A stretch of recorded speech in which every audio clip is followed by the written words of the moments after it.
Students, ये मैं class 8 की मैथ की एक्सरसाइज 11A को करा रही हूँ, जिसके पहले के 3 प्रश्नों को मैं हल कर चुकी हूँ, जिसमें मैंने इसके बारे में बताया था कि इसमें किस किस फॉर्मूलेस का हम यूज़ करेंगे, किन सवालों को हल करने के लिए मुझे किस किस फॉर्मूले की नीड पड़ेगी, उन सभी को मैंने बताया था।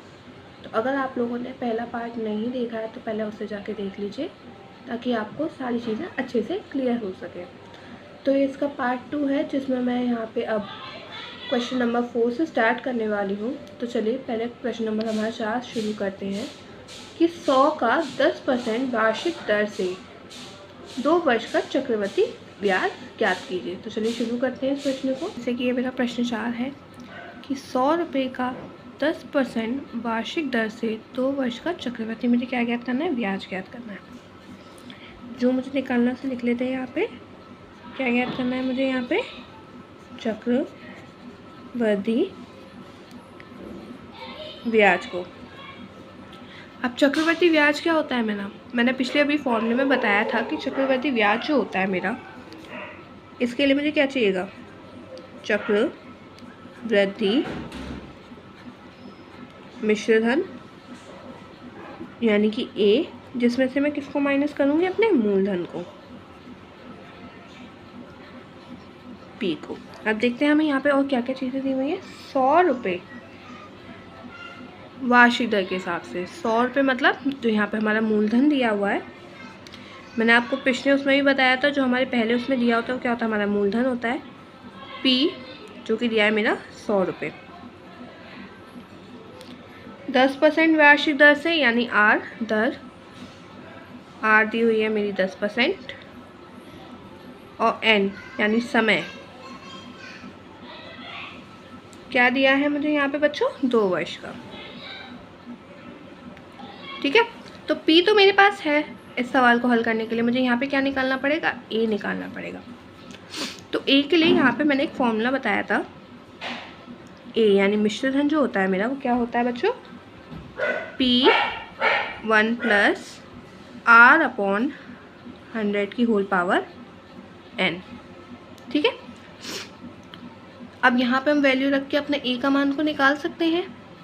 P कितना दिया हुआ है मेरा यहाँ पे सवाल में बच्चों, 100, ब्रैकेट में 1 + R कितना दिया हुआ है मुझे यहाँ पे बच्चों, 10%, तो 10/100, और n कितनी दी हुई है मुझे, इसकी पावर 2 वर्ष।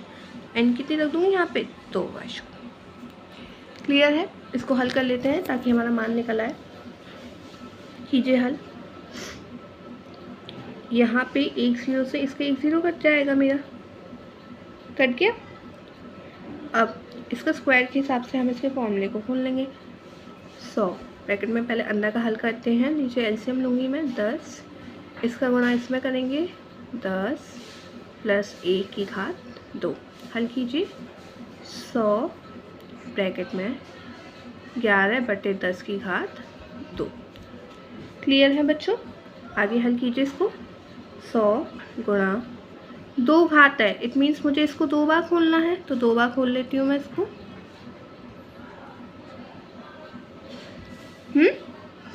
काट दीजिए। यहाँ पे एक 0 है, इसके एक 0 से मेरा ये एक 0 कट गया, यहाँ के एक 0 से मेरा एक 0 कट गया, बीच में गुणा हो रहा है, तो 11 में गुणा करूँगी तो कितना आएगा मेरा, 121 रुपये। तो ए बराबर मेरा कितना आ गया बच्चों, 125 रुपये। सवाल में मुझसे क्या मांगा था, चक्रवृद्धि ब्याज बराबर चक्रवृद्धि मिश्रधन माइनस मूलधन। मुझे क्योंकि चक्रवृद्धि ब्याज निकालना है, यहाँ पे मैं अपनी चक्रवृद्धि ब्याज को निकाल लूँगी। क्या हो जाएगी, चक्रवृद्धि ब्याज कितना हो जाएगा बच्चों, मिश्रधन A - P।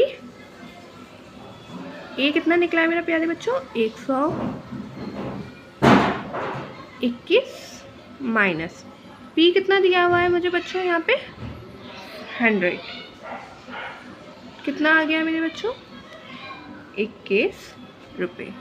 यही मेरा आंसर होगा। उम्मीद है आप सभी को ये वाला सवाल समझ में आ गया होगा। यहाँ सॉरी, मैंने 121 की जगह 125 रख दिया था गलती से। बट यहाँ पे आप सही मान रखिएगा, सही आंसर आएगा। ठीक है, चलिए अपने 5वें प्रश्न की ओर बढ़ते हैं। 5वां प्रश्न है कि 500 रुपये का 15% वार्षिक ब्याज की दर से 1 वर्ष के लिए चक्रवृद्धि ब्याज और साधारण ब्याज में अंतर ज्ञात कीजिए। तो यहाँ पे मुझे 2 सवाल निकालने होंगे। पहले मुझे चक्रवृद्धि ब्याज निकालना होगा, फिर साधारण ब्याज निकालना होगा, फिर उन दोनों का अंतर यानी कि उन दोनों का माइनस करना होगा। चलिए करते हैं इसे। हमारा 5वां प्रश्न, पहले तो हम देख लेते हैं हमें क्या क्या चीज़ चाहिए। मुझे क्या क्या चीज़ चाहिए बच्चों? चक्रवृद्धि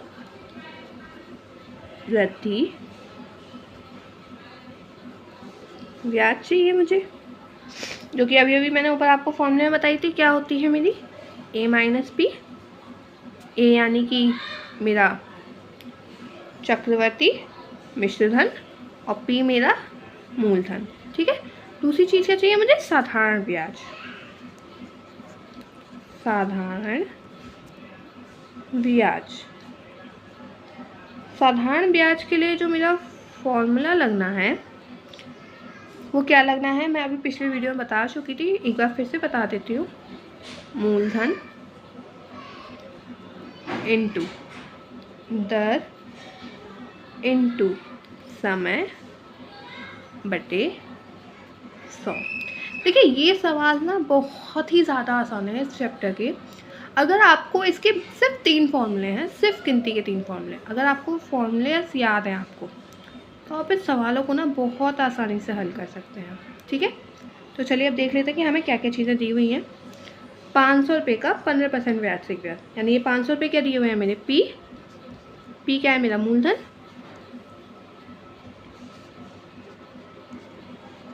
कितना दिया हुआ है मुझे? 500 रुपये। क्लियर है? दर दी हुई है और कितने परसेंट की दर दी हुई है मुझे? 15% की। मुझे और क्या दिया हुआ है यहाँ पे? 1 वर्ष के लिए। 1 वर्ष के लिए मतलब n मेरा यहाँ पे कितना दे दिया प्यारे बच्चों? 1 वर्ष, है ना। अब यहाँ से हमें पहले क्या निकालना पड़ेगा? ए निकालना पड़ेगा चक्रवृद्धि ब्याज निकालने के लिए। तो चलिए यहाँ पे हम ए निकाल लेते हैं। ए का फॉर्मूला क्या होता है मेरा? P1 + R/100 की होल पावर n। P कितना दिया हुआ है यहाँ पे मुझे प्यारे बच्चों? 500 ब्रैकेट में 1 + R कितना दिया हुआ है मुझे? 15/100 और इसकी घात कितनी हो जाएगी? n कितना दिया है? क्योंकि मुझे 1 दिया हुआ है। गुणा कर दीजिए इन सभी का। 500 प्लस के 500 इंटू 15/100। इसके नीचे के 2 जीरो से ऊपर के 2 जीरो कट गए, कितना हो गया? 500 प्लस के 5 गुणा 15, 500 प्लस के 15 पंजे 75। कितना आ गया आपके प्यारे बच्चों? ए निकल के रुपये। क्लियर है? चलिए यहाँ पे अब ब्याज निकाल लीजिए। आपकी चक्रवृद्धि ब्याज मेरी कितनी हो जाएगी? नीचे निकाल लेते हैं इसकी। चक्रवृद्धि ब्याज ए माइनस पी। ए कितना है मेरा? 575 माइनस पी कितना है मेरा? 500। कितना आंसर आ गया प्यारे बच्चों? 75 रुपये। क्लियर है? दूसरा क्या निकालना था मुझे? साधारण ब्याज।